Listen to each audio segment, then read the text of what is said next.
안 나오는 데가 있다니까요. 기본이에요. 그거는 여론조사 담당 기자를 제가 5, 6년을 했... 조선닷컴의 영상 콘텐츠 뉴스를 쪼다. 오늘의 주제는 이번 선거 결과를 한번 저희가 짚어보기로 하겠습니다. 선거가 코앞에 닥쳤습니다. 가장 큰 관심사는 역시 직전 여론조사 결과가 그러니까 여론조사 마지막 시점까지 나온 여론조사에 따르면 1위와 2위의 혼전. 1등은 1위는 정해져 있었고요. 근데 2위, 3위가 혼전이었죠. 그런데 2위 후보가 상당히 치고 올라오는 양상이었기 때문에 과연 2위 후보가 어느 정도까지 이거를 갖다가 가느냐, 도달하느냐, 이 문제인 것 같습니다. 후보는 홍준표 후보입니다. 지난번에 뉴스 쪼다 4번째에서 제가 철새에 관한 해박한 지식을 뽐냈던 김광일입니다. 이번에는 이 선거에서 크로스 현상이 뭔가를 내가 또다시 이 박사학위를 받고 막 돌아왔습니다. 이 크로스에는 대충 이제 서너 가지가 있는데, 일단은 골드 크로스라고 주식 용어가 있지요. 단기 이동선이 장기 이동선을 뚫고 올라갈 때 한마디로 이렇게 가위 모양을 그리면서 1, 2등의 이 교차 현상이 벌어질 때 우리가 그거를 이제 골드 크로스라고 부릅니다. 주식장은 돈이 굴러다니니까 골드란 말 붙이는 거 어울려요. 근데 그걸 이제 선거판에 들여와서 2등으로 기신기신하던 후보가 어떤 요인에 의해서든 1등을 제끼고 위로 치고 올라갈 때 이걸 이제 골드 크로스라고 부르죠. 그거를 홍준표 후보가 차용해온 겁니다. 이제 1등은 좀 멀리 앞서 뛰고 있고 2, 3등이 서로 네가 2등 할 거야, 내가 2등 할 거야 이러던 차에 자기가 딱 휠을 받으니까 이번에는 골드 크로스가 아니라 실버 크로스다. 왜? 1, 2등이 교차하는 게 아니라 2, 3등이 교차하는 거니까 이렇게 얘기를 하고 있지요. 그래서 그 실버 크로스, 지난번에 공표될 수 있는 그 선거법상의 시한 마지막에 나온 걸 보면은 한 2개 정도 여론조사, 구체적으로 조선일보하고 서울신문 여론조사 결과 이 홍준표 후보가 안철수 후보보다 앞서는 것으로 나와 있지만 다 오차 범위 안에 있었기 때문에 큰 의미는 없습니다만 일단 그렇게 되어 있습니다. 그걸 이제 실버 크로스라고 그러는데 그것이 다시 이제 홍준표가 염원에 맞지 않는 바대로 이제 1등까지도 넘보는 골드 크로스가 일어나기에는 사실은 격차가 사뭇 벌어져 있기 때문에 그게 실현 가능한 그 범위까지 오늘 이 날짜에 들어와 있을까? 그건 미지수입니다. 그래서요, 만약 그런 현상이 벌어진다면 이 크로스 박사로서 저의 입장에서는 골드 크로스가 아니라 다이아몬드 크로스라고 그렇게 말씀을 해드리고 싶습니다. 이제 결국 홍준표 후보가 안철수 후보를 확 누르려면 어딘가에서 새로운 지지율이 생겨나야 되는 거잖아요. 아니면은 표시하지 않던 숨어있던 어떤 표들이 나와야 되는 건데 어떤 층에서 나온다고 보세요? 일단 우리가 얼핏 생각하기에는 이제 이 매우 보수적인 생각을 가지고 있는 중장년 남성들은 열광할 것 같고 여성들은 굉장히 혐오할 것 같고 그래요. 그렇죠. 근데 저희가 어디죠? 갤럽 여론조사만 성별 조사가 나오거든요. 그래서 그 조사를 아니 다른 데도 다 나와요. 근데 다른 데는 공표를 안 하든지 아니면 공부를 안 하신 거지. 아니요, 다른 조사는 성별로 안 나오는 데가 있다니까요. 기본이에요. 그거는 제가 여론조사 담당 기자를 제가 5, 6년을 했기 때문에 알아요. 여보세요. 당신들 대선 후보 아니거든. 카메라 앞에 싸우지 말라고. 제가 저희 여론 담당, 현직 여론 담당 그 기자한테 물어본 건데요, 저희가. 그래서 어쨌든 그 기자가 좀 무능해요. 자, 팩트 체크 합시다. 계속해 주십시오. 홍준표 후보는 위기의 순간이 두 부분이 있었어요. 첫째는 그 남녀의 역할은 하늘이 정해준다. 이른바 설거지 논란이 17일에 있었고요. 그 다음에 돼지 흥분제로 친구가 뭐 저거저거 뭐 이걸 도와줬다. 돼지 흥분제 논란이 23일에 있었거든요. 4월. 그런데 4월 첫째 주 여론조사에서 가정주부 지지율이 9%였어요. 그런데 4월 마지막 주 여론조사에서 홍준표 후보 지지율이 20%가 됐어요. 이거는 2배가 넘었다는 거거든요. 설거지 논란과 돼지 흥분제 논란에도 불구하고 여론조사에서는 여성 지지율이 9%에서 20%가 됐다 하는 얘기는 뭐냐 하면 여성들이 실제로 그렇게 많이 홍준표를 싫어하지 않는다라는 결과가 나오는 거 아닙니까? 그랬더니 이제 그 밑에 수많은 댓글들이 달렸는데 이런 얘기들을 해요. 자, 가정주부라고 본인을 지칭한 사람들이 누구일 것 같냐? 대부분 고령의 전업주부들일 것이다. 그래서 이거는 여성 지지율이 아니라 시어머니 지지율이라고 봐야 된다라고 이제 폄하를 하기도 하는데 저는 뭐 이게 뭐 시어머니 지지율이 됐건 며느리의 마음은 물론 다를 수도 있겠지만 시어머니 지지율이라고 하더라도 일반인들이 생각하는 홍준표 후보는 마초적이고 남성 중심적이기 때문에 여성 후보가 표를 하나도 안 줄 것이다. 이거는 그릇된 판단이다라고 생각을 하고요. 네. 여성 후보들을 이끄는 강력한 힘이 어느 정도 있는 것은 사실인 것 같아요. 그 힘은 이런 거죠. 나는 문재인 후보가 굉장히 싫은데 문재인 후보가 대통령 되는 거는 막을 수가 없는데 그럼 누가 문재인을 막아줄 것이냐. 안철수는 너무 약하고 유승민은 택도 없는 것 같고 심상정은 같은 편인 것 같고 그래서 내가 보기에는 내 마음을 대변해서 보수의 마음을 대변해 줄 사람은 홍준표밖에 없다라는 생각은 보수적인 성향을 가진 어떤 계층의 좀 보수에서도 좀 오른쪽이겠죠. 그런 사람들에게는 남녀 불문하고 일어나는 현상이 아닌가 이런 생각을 합니다. 저는 이제 그렇게 생각을 하거든요. 지금 얘기한 부분에서 조금 제가 키출해서 말씀을 드리자면 그러니까 여성 후보자든 남성 후보자든 사실 공통적일 수는 있는데 안철수 후보에 대해서 기대감, 그러니까 안철수 후보의 지도 이렇게 추이를 저희가 이전에 보면 발표한 걸 보면은 요거잖아요. 요거. 네. 그러니까 요거 했을 때는 결국 뭐냐면은 보수나 중도 보수표들이 이 사람이 가능성이 있겠다 싶어 했다가 실망감에서 내려왔단 말이에요. 그러니까 그 부분이 홍 후보의 그게 굉장히 큰 거라는 거죠. 그러니까 네. 여성이든 남성이든지 또 연령을 불문하고 어쨌든 문 후보와는 좀 마음에 안 가는 사람들, 문 네. 후보한테는 마음에 안 가는 사람들의 생각에 이게 안철수 후보한테 자기들이 걸었던 기대가 상당히 무너졌다고 표현하면 너무 어쩌죠. 하여튼 그 부분이 좀 잘 반영이 안 되고 그냥 구현이 안 되고 그 다음에 안철수 후보의 지지도가 또 급격히 너무 이렇게 무너지니까 거기에서 이탈도 또 급격히 빠진 것 같아요. 그러다 보니까 이분들이 그러면 내가 어디로 가야 되느냐? 그러면은 차라리 내가 가는 거는 원적으로 아까 저희가 사편에서 봤듯이 반정당 의원들이 원적 복귀했듯이 여기도 그럼 원적 복귀다. 어쨌든지 간에 보수를 표방하는 정당이 분명히 하나 있으므로 그곳으로 고향 찾아서 가는 이런 식의 이제 그런 게 있는 것 같은데 여기서 제가 하나 더 궁금한 부분은 사실 그거예요.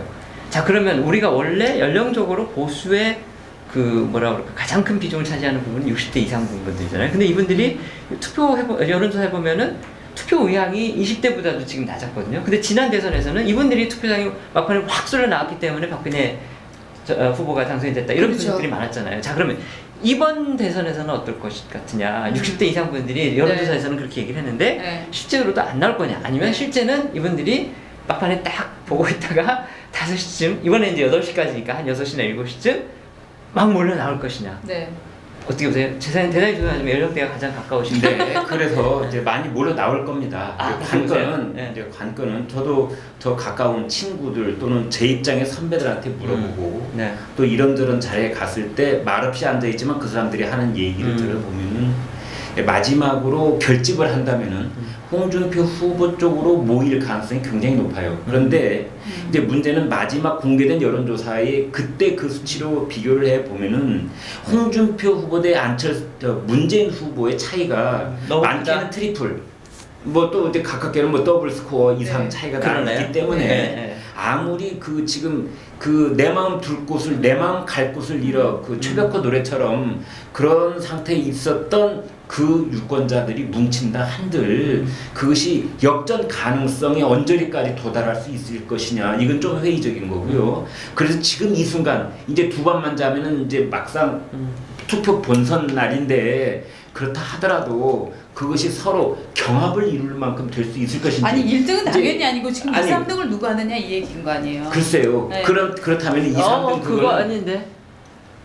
2, 3등 그거는 뒤집어질 수 있느냐가 사실은 먼저 우리가 봐야 돼요. 이제 그거 택도 없는 얘기 하는 거 아니에요? 1, 2등이 뒤집어진다는. 그러니까 택도 없는 얘기가 택도 없다고 얘기할 수가 없는 거죠. 택도 없는 얘기가 현실이 되면 그게 뉴스니까 기자들은 사실 그걸 쫓아서 가는 거 아니에요? 아니 그런데 지금 우리가 지금 하는 것도 저 당선 예상 후보 거지. 저 그래프를 좀 보세요. 저게 지금 바뀌어질 수 있는 추세라고 보시면 아니 이거는 미국 대선 때를 보면은 미국 대선 때는 이거보다 훨씬 더 심했는데 트럼프가 됐어요. 그러니까 우리가 제가 뚜렷이 기억하는데 지난 미국 대선 때 제가 어디 출장 가가지고서 거기 현장에서 와이파이가 잘 되니까 뉴욕타임즈 들어가지고서 그 개표상을 봤는데 그 사람들이 시계로 바로 이거 무슨 미터입니까? 그걸로 표시했는데 99% 클린턴 당선이었어요. 99%. 그게 근데 시간이 지나면서 계속 맞아요. 내려왔죠. 결국은 클린턴이 그러니까 물론 이게 이렇게 하면 정말 문재인 후보 저희 고발할지도 모르겠는데 그런 상황을 우리가 가정을 해서 하는 얘기는 절대로 아니고 네. 홍 후보 쪽에서는 지금 그게 가능하다고 자기들은 주장을 하니까 네. 우리 입장에서 과연 우리가 객관적으로 한번 냉철하게 아니 근데 가능하냐를 한번 짚어보자. 그 숫자가 되려면은 네. 지금 안철수 후보, 유승민 후보를 지지하는 모든 숫자가 일로 가져야 돼요. 그렇죠? 심리적 단일화가 이루어져야 되는 거예요. 제가 그건 이렇게 얘기를 해 볼 수 네. 있겠습니다. 일단 어느 특정 여론조사만 따로 떼놓고 봤을 때도 네. 가령 그 3자 단일화를 한다고 그래서 네. 예를 들면 안철수, 홍준표, 유승민 세 사람이 단일화해도 네. 그 단순한 숫자만 더해도 문재인 후보만큼 안 돼요. 안 돼요. 네. 네, 그러니까 이제는 단일화로 인해서 어떤 정치적 에너지를 얻을 수 있는 시점은 이미 지났어요. 2번만 그렇죠. 지나면 선거인데요. 네. 자, 그렇다면은 지금 홍준표 후보 쪽으로 마음이 옮겨가고 있는 사람들, 이 사람들은 안철수 후보 쪽에 있다고 옮겨가는 사람도 있지만 심지어는 나는 심상정이나 문재인 후보 쪽에 있다고 옮겨오는 사람도 있고 마음을 정하지 못한 사람들 중에서도 옮겨간다고 봐요. 그렇다면 그 옮겨가는 사람들은 왜 옮겨가느냐? 제가 파악하는 바는 이렇습니다.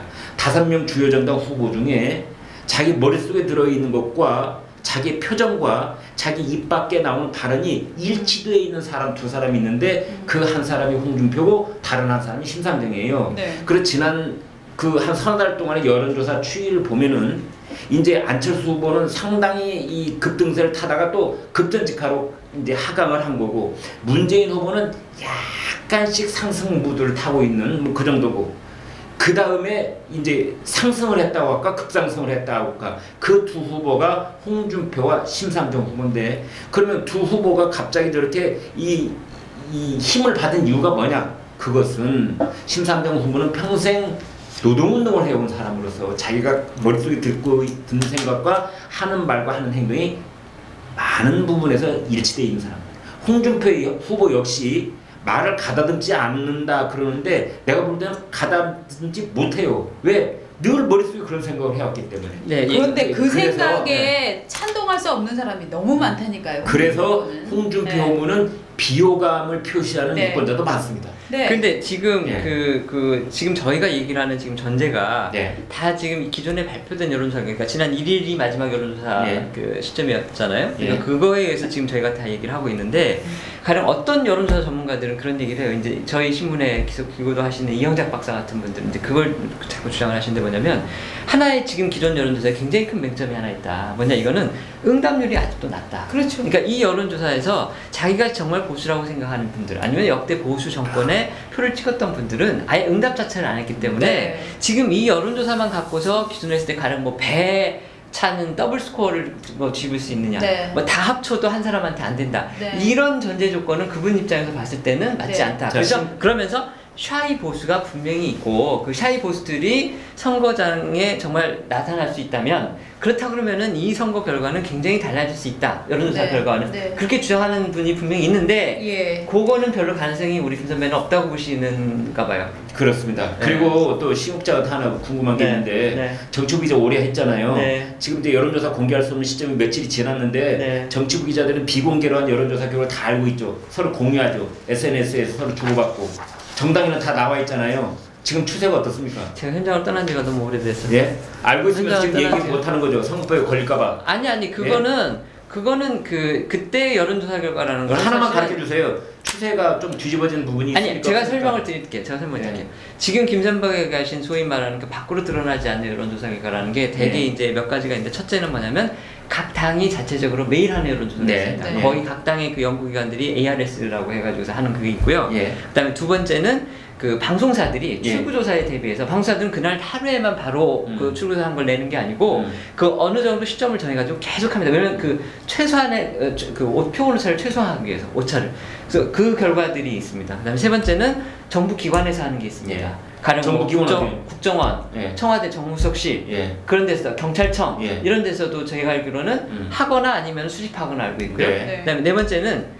그냥 기존 그 여론조사 기관들이 자기들이 뭐 꼭 돈을 받고 하는 게 아니라 자기들도 뭔가 데이터를 갖고서 나중에라도 쓰기 위해서 네. 하는 것들이 있습니다. 그런 거 하다 지금 보니까 많네요. 신국장 알고 있잖아요, 그런 하나 거. 또 있는데 예. 뭡니까? 하나는 뭐냐면 네. 기업. 아. 대기업의 그 전략실 뭐 삼성이 지금 미전실이 없어졌다고 예. 하지만 네, 네, 어쨌든 거기는 그 누군가 어딘가에서 그런 기는 하지는 않을까요? 그 중에서 그런 가장 하는데 정확한 저희가 보통 가장 정확하다고 하는 것이 보통 얘기하는 거는 경찰을 말합니다. 네. 왜냐면 경찰은 그 자기네들이 여론조사를 하는 거 플러스 뭐냐면은 정말 온갖 군데 전국에 신경망처럼 뻗어 있잖아요. 네. 거기서 올라오는 현지의 그 생생한 민심을 갖다 보는 거기 때문에 일종의 정보보기 때문에 경찰의 여론조사를 우선 굉장히 신뢰하는 사람들이 많고요. 두 번째는 기업 여론조사입니다. 대기업 여론조사는 어떤 바이어스가 없이, 어떤 편향성이 없이, 그리고 돈이 아무래도 여기가 있기 때문에 표본도 굉장히 많고, 그리고 거기도 한 번만 하는 게 아니라 계속 해오고 있기 때문에. 네. 기업들은 정권의 향방에 따라서 자기 기업의 운명이 달라질 수가 있기 때문에 정말 정밀하게 잘 알고 있다고 저희가 듣고 있거든요. 그래서 그거 제일 신뢰도가 적은 게 좀 낮다고 그래야 되나? 낮은 게 저는 거기 같아요. 방송사 출구조사나 아니면 기존 여론조사들이 하던 거. 왜 그거는 기존에 하던 거, 언론들이 다 발표했던 그 한계를 하기 때문에, 물론 그것도 절대적인 수치로는 높지만 상대적으로 보면 낮다는 겁니다. 그 여론조사 기관들이 일을 잘못한다 그런 거 아닙니다. 비방 아닙니다. 이거 여론조사 기관들. 그런 의미에서. 근데 제가 봤을 때, 제가 이제 이렇게 지금 들은 걸로는, 이 얘기하면 안 되는데, 근데 얘기하면 걸리잖아요, 저. 아니 그러니까 희미하게 해보세요. 희미하게. 희미하게. 윤곽이 흐릿하게. 희미하게. 테크니컬리 어려운 말로. 한 후보는 어쨌든 올라가고 있는 것 같아요. 한 후보는 그냥 그대로고. 그거는 분명한 것 같아요. 근데 그게 지금 저희가 얘기하고 있듯이 만약에 정말 크로스까지 될 수 있느냐, 그거는 누구도 자신 못하는 것 같은데요. 그렇죠. 그게 되려면, 그러니까 우리나라 왜 작년까지만 해도 그 얘기 나왔어요. 우리나라에서 절대 진보 대통령 못 나온다. 왜냐? 그건 숫자가 말해준다. 인구학적 통계를 봤을 때 이미 보수적인 세대들이 그 저출산 때문에 젊은 연령 낮아지고, 그래서 50대 이상 늘어나고 2세대가 보수화되기 때문에 이런 인구학적 분포로 보면 우리나라는 향후에 절대 진보 쪽에서 대통령 못 나온다고 했는데 이게 상황이 확 뒤집어진 거 아닙니까? 그런데 상황이 뒤집어지기는 했지만 또 우리가 기본적인 펀더멘털을 무시할 수는 없잖아요. 그러니까 만약에 홍준표 후보랑 문재인 후보랑 보수의 한 명의 후보, 지금 뭐 홍준표 후보라고 이제 볼 수 있겠죠. 이런 사람이 1대1로 붙은 상황이다라고 하면은 뒤집어질 가능성도 상존한다라고 봐야 되겠죠. 그런데 문제는 뭐냐면 그동안 안철수 후보가 정말 토론을 예상보다 못했어요. 그리고 유승민 후보는 토론을 잘했는데도 안 올라가고, 그러면은 이런 두 사람의 지지율들이 사실은 홍준표 후보를 많이 옮아갔어야 되거든요. 근데 안 옮아가잖아요. 그러니까 지금 상태에서는, 과거에는 우리가 뭐 그런 얘기 했잖아요. 49대 51로 우리나라는 뭐 진보가 49, 보수가 51이다 뭐 이런 얘기 했었는데, 지금 지형에서는 인구학적 그 연령대적인 분포하고 또 이 진보 쪽으로 가 있는 숫자가 결국은 안철수, 심상정을 미는 게 보수보다는 진보 쪽이 많기 때문에 49대 51 지형이 이미 깨졌기 때문에 한 60쯤 되지 않을까 이런 느낌도 들어서, 보수가 총력을 기울인다고 해도 전 이거는 못 뒤집어진다고 지금 우리가 솔직해집시다. 사실 2등, 3등 중에서 2등이 누가 될 것이냐 이 얘기하는 것은 결선 투표제가 있을 때 의미가 있는 얘기입니다. 그런데 우리는 결선 투표제가 없기 때문에 2등으로 떨어지나 11등으로 떨어지나 1등밖에 없는 게임이니까. 1등밖에 없는 게임이고. 근데 저희가 지금 하는 게 득표율 15% 2, 3등 얘기하지는 않았어요. 제가 처음에 너무 주제를 갖다가 명확하게 않게 던져서 그런지는 모르겠는데, 저희는 어쨌든지 간에 여론조사 공표 시점에서 2위를 달던 후보가 1등으로 올라설 수 있을까? 역전이 가능할까? 이게 오늘의 주제였는데, 저는 그 논의가 그렇게 안 돼요. 그러면 결론은 두 가지로 나눠서 얘기를 하죠. 실버 크로스는 지금 시간이 너무 많이 지나서 두 가지를 다 얘기를 할 수는 골드 크로스가 있을 것이냐? 그렇죠. 결론 그거 한번 하고 각자 자기 의견 얘기하고 끝나면 될 것 같은데, 자, 골든 클로스 가능할 걸로 보십니까? 가능하지 않을 걸로 보십니까? 가능하지 않다고 봅니다. 네. 저도 가능하지 않다고 봅니다. 알겠습니다. 본인이 얘기하셔야죠. 자기도 얘기해야죠. 지금 둘 됩니까?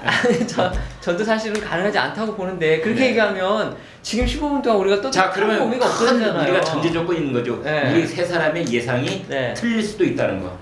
그게 뭐예요? 그럼요. 우리가 가능하지 않다고 그랬는데 우리의 예상이 틀릴 수도 있다는 거. 그 점까지 얘기를 해야죠. 그러니까 근데 어쨌든 얘기가 끝이 너무 재미없어져 버린 것 같아요. 중간에는 재밌었는데 결론을 이렇게 내버리니까. 처음부터 재미없었을지도 몰라요. 그런가요? 아무튼 뭐 며칠 안 남았습니다. 저희도 한번 결과를 지켜보기로 하겠습니다. 오늘 시청해주셔서 고맙습니다. 안녕히 계십시오.